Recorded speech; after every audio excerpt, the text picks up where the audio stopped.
రాసలీలలు, kitchen రూమ్లో కౌగిలింతలు చేసినటువంటి TTD chairman BR Naidu గారి గురించి ఈరోజు రాష్ట్రంలో, దేశంలో, ప్రపంచంలో చర్చ జరుగుతుంది.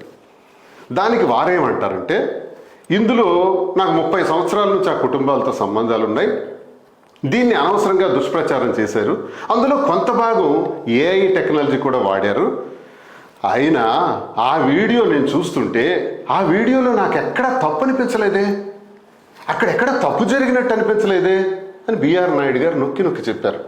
బిఆర్ నాయుడు గారు TV5 యజమాని, మరి అంతేకాకుండా టీటీడీ చైర్మన్ గారు. ఏం సార్ చైర్మన్ గారు ఈరోజు టీటీడీ నుంచి కంప్లైంట్ చేసి మాధురి మీద, తనుజ మీద కేసు పెట్టాలని ఆదేశించారట. మరి మీరు చేసిన దానికి ఏం చేయాలి? మీరు చేసిన పనికి ఆ వీడియోలో ఏ తప్పు లేదు, నాకు ఏ తప్పు కనిపించట్లేదు అంటున్నారు కదా.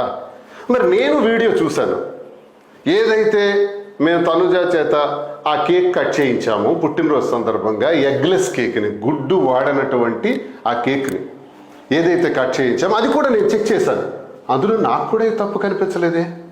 మీరు చేసిన రాస క్రీడలకు తప్పు కనిపించకపోతే మేము కేక్ కట్ చేసిన దానిలో ఎటువంటి తప్పు మీకు కనిపించింది అని నేను ప్రశ్నిస్తున్నాను సూటిగా. మీరు చైర్మన్ అయితే నేను ఎమ్మెల్సీ. చైర్మన్ హోదాలో మీరు సమాధానం చెప్పారు, ఎమ్మెల్సీ హోదాలో నేను మీకు అడుగుతున్నాను, నా తప్పేంటి? కట్ చేయాలన్నటువంటి విషయం, కట్ చేయకూడదన్నటువంటి విషయం మాకు తెలియదు, ఓకే, తెలియక జరిగింది. ఆ స్వామివారికి మేము తెలియక, ఇలాంటి నిబంధన ఒకవేళ ఉండుంటే తెలియక జరిగిందని స్వామివారిని మేము వేడుకుంటాం ఒక భక్తుడిగా.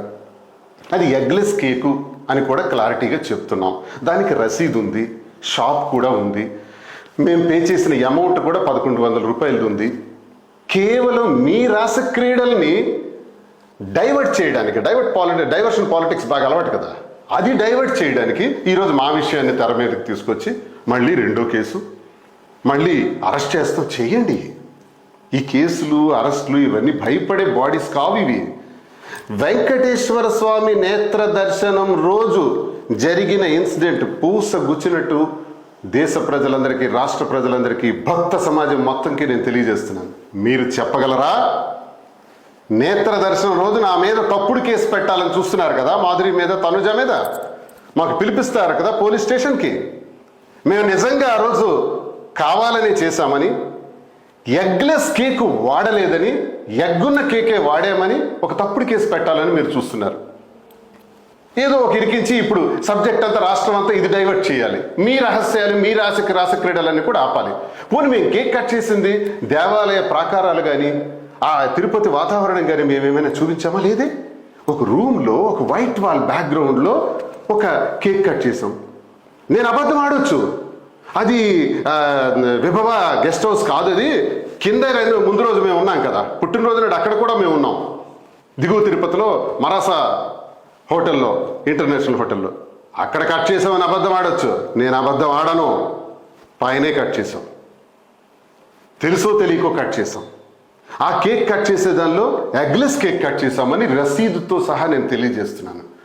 ఎందుకు తెలియజేస్తున్నానంటే, భక్తుడిగా నేను ఏదైతే చేశానో అది స్వామివారికి తెలుసు, ప్రజలకి తెలియజెప్పాలి. మీరు మా మీద కేసు పెట్టాలనుకున్నప్పుడు తప్పుడు కేసు పెడితే అదే రోజుకు సంబంధించి స్వామివారి నేత్రాలు మొత్తం విశ్వాన్ని చూస్తున్నాయి. ఆ రోజు ఒళ్ళు దగ్గర పెట్టుకొని తప్పుడు పనులు ఇప్పటికే చేస్తున్నారు. నెయ్యిలో జంతువుల తాలూకా కొవ్వు కలిపారు అని చెప్పారు. సిబిఐ చెప్పింది నెయ్యిలో జంతువుల కొవ్వు లేదు, అది నెయ్యే కాదు, గీయే కాదు అని చెప్పారు, అది సింథటిక్ గీ అని చెప్పారు. ఒకవైపు ఇలాంటి అపవాదం, ఒకవైపు మీ రాస క్రీడలు, ఇవన్నిటికీ సమాధానం లేదు. వీటిపైన కేసులు కట్టరు, వీటిపైన ప్రభుత్వం ప్రశ్నించదు, వీటిపైన టీటీడీ ప్రశ్నించదు. మేమేదో కేక్ కట్ చేస్తే పుట్టినరోజు స్వామివారి ముందు ఆ పాపకి తెలియదు, మేము ఆ పాపకి కేక్ కట్ చేస్తే, అది ఎగ్లెస్ కేక్ కట్ చేస్తే మా మీద మాత్రం కేసులు. దయచేసి ఇలాంటి దౌర్భాగ్యమైనటువంటి పద్ధతులు మార్చుకోవాలి. ప్రజలందరికీ జరిగిన పరిస్థితులు తెలుసు, ప్రజలందరికీ నేను ఈ విషయాన్ని తెలియజేస్తున్నాను. ముఖ్యంగా నేను చెప్పిన విషయాలన్నీ ఆ వెంకటేశ్వర స్వామికే తెలుసు. వెంకటేశ్వర స్వామి భక్తుడిగా మేము వాస్తవాలు తెలియజేశాం.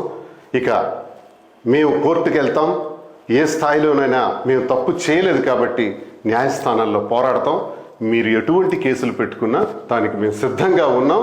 మీ తప్పుడు కేసులు మీరు బనాయిస్తే స్వామివారి శిక్షకు మీరు బాధ్యులవుతారని నేను హెచ్చరిస్తూ నమస్కారం.